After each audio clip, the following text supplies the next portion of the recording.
Muy buenas tardes, estamos en el módulo 3 de este trabajo que hemos denominado El arte de pensar un nuevo derecho. Hoy el tema que nos ocupa es control de convencionalidad. Vemos que en los últimos años se aplica en los diferentes estados muchas normas generadas foráneamente. Al haber los estados ratificado un conjunto de convenciones internacionales, vemos que es obligatorio para su legislación aplicar el derecho tratado en esas convenciones. Por eso en los últimos años toma mucha fuerza el principio llamado control de convencionalidad. ¿Qué es el control de convencionalidad? Bueno, vemos que los jueces de cada país, sobre todo en los países que tenemos un control de constitucionalidad difuso, lo primero que tienen que hacer es ver si la norma que van a aplicar es constitucional o no. Pero ahora su tarea es mucho más ardua. Van a tener que ver no solo si esa norma es constitucional, sino también si esa norma es convencional. Es decir, si esa norma no se contradice con una norma reconocida en una convención internacional ratificada por el país. Pero ahí no termina el tema. Los jueces también tienen la obligación de ver si esa norma que van a aplicar o si ese caso que van a interpretar no contradice la jurisprudencia dictada por la Corte Interamericana de Derechos Humanos. Recordemos que en el año 1984 Argentina ratifica la convención y al ratificar la Convención Americana también se somete a la jurisdicción de la Corte Interamericana de Derechos Humanos.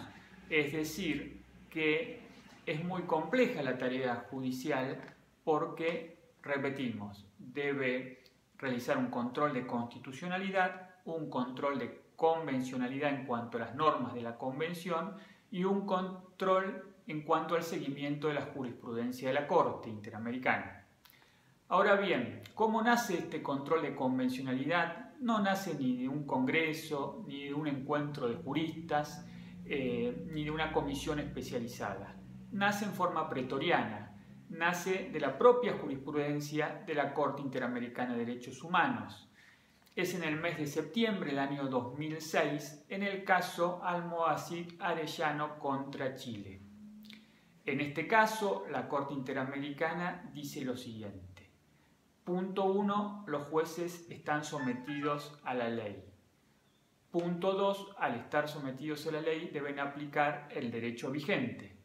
Punto 3. La Convención Americana es derecho vigente para los estados signatarios, por eso tienen la obligación de aplicarla.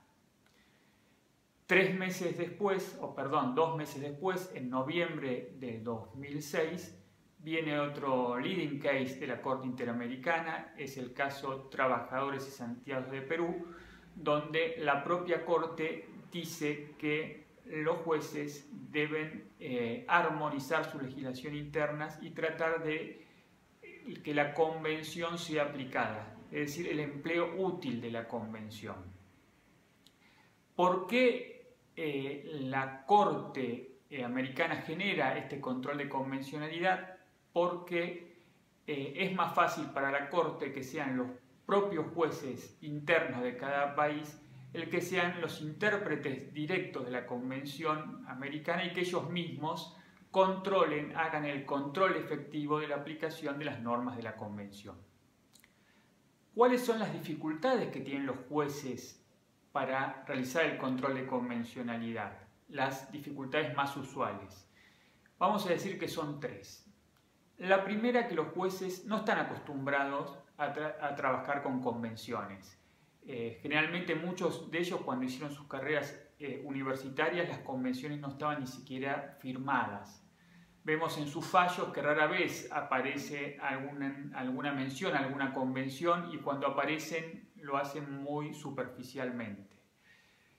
En el punto 2 vemos que algunos magistrados todavía creen que aplicar alguna convención es ceder soberanía hacia organismos internacionales. Esto es una interpretación muy caduca porque venimos diciendo en reiteradas oportunidades que los estados, al ratificar las convenciones, automáticamente esas normas se convierten en derecho interno. Por eso muy poco podemos decir que se está cediendo soberanía. Alguna segunda interpretación nos dice que si es verdad que se cede soberanía al ratificar una convención internacional, se cede soberanía pero a favor de la persona humana. La tercera dificultad que tienen los jueces es la siguiente. Las normas contenidas en las convenciones son normas abiertas. ¿Por qué son normas abiertas? Porque se van a aplicar a un sinnúmero de personas de diferentes países. Esas normas abiertas nos dicen todos los derechos que debemos proteger, pero no nos dicen cómo debemos protegerlos.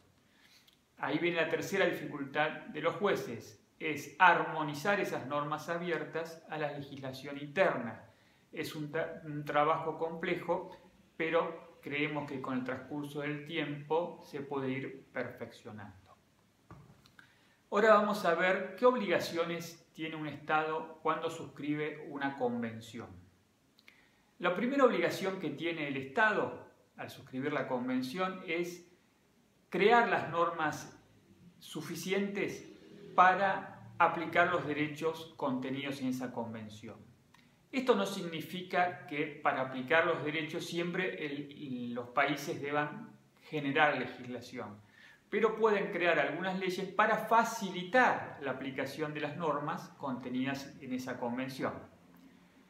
Como punto 2 es derogar las normas que se oponen a normas contenidas en esa convención. Acá vemos el caso contrario. Si yo tengo una norma interna que radicalmente se opone a una norma contenida en una convención, yo esta norma interna la tengo que derogar. La tercera obligación del Estado es cuando suscribe una convención y en esa convención se va a proteger nuevos derechos, tiene que ver el Estado cómo están esos derechos en el país de origen. Pero lo tiene que estudiar de una forma muy profunda y sobre todo con mucha estadística. Si yo ratifico, como lo hizo Argentina, la Convención Americana de Derechos Humanos, donde se protege el debido proceso legal, hay una protección a diferentes derechos sociales y culturales como la salud, el medio ambiente, la educación.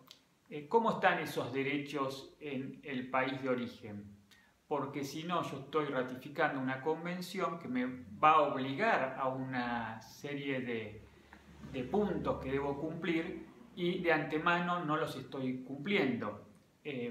Recordemos que para proteger un derecho yo tengo que asegurarme que ese derecho, que el cumplimiento de ese derecho sea efectivo y sea sustentable en el tiempo, porque si no, los estados, es muy fácil ratificar diferentes normas internacionales, pero que los preceptos de esas normas se cumplan en forma efectiva en el país de origen no es un tema tan sencillo. La otra obligación del Estado es trabajar con las diferentes autoridades para aplicar las convenciones, no solo con el Poder Judicial, sino con autoridades de otros, por ejemplo, de derechos humanos, un sinnúmero de autoridades que también deben aplicar esa convención. Volviendo al tema de la Corte, que fue la creadora del control de convencionalidad, decíamos por qué la Corte obliga a los jueces a realizar ellos mismos el control de convencionalidad. Porque la Corte tiene un presupuesto muy limitado. Recordemos que la Corte Interamericana de Derechos Humanos depende de la OEA. En 30 años de vida la Corte se ha expedido aproximadamente en 270 casos. Es un número muy chico.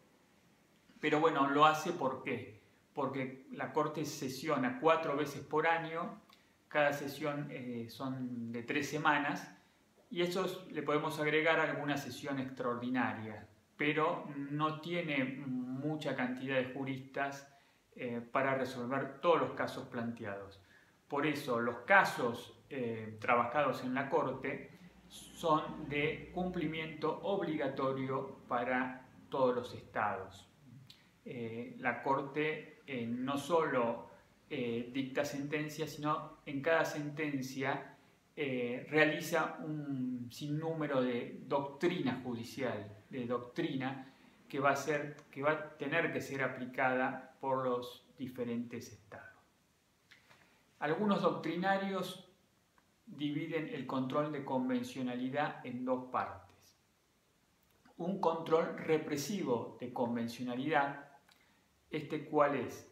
Es decir, el juez va a hacer una lucha de normas, va a ver si la norma interna se contradice con la norma de la convención.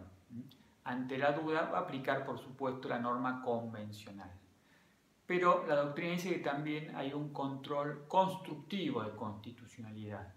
Cita en el año 2009 el caso Radilla-Pacheco, donde es la Corte Interamericana de Derechos Humanos que dice que los jueces deben interpretar su legislación interna de manera armónica con la Convención.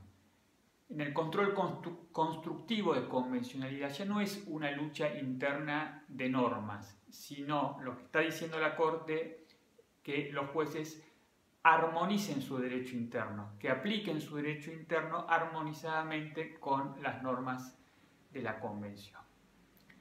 Por último, vamos al tema más controvertido del control de convencionalidad, que es la aplicación expansiva de las normas de la Corte Interamericana.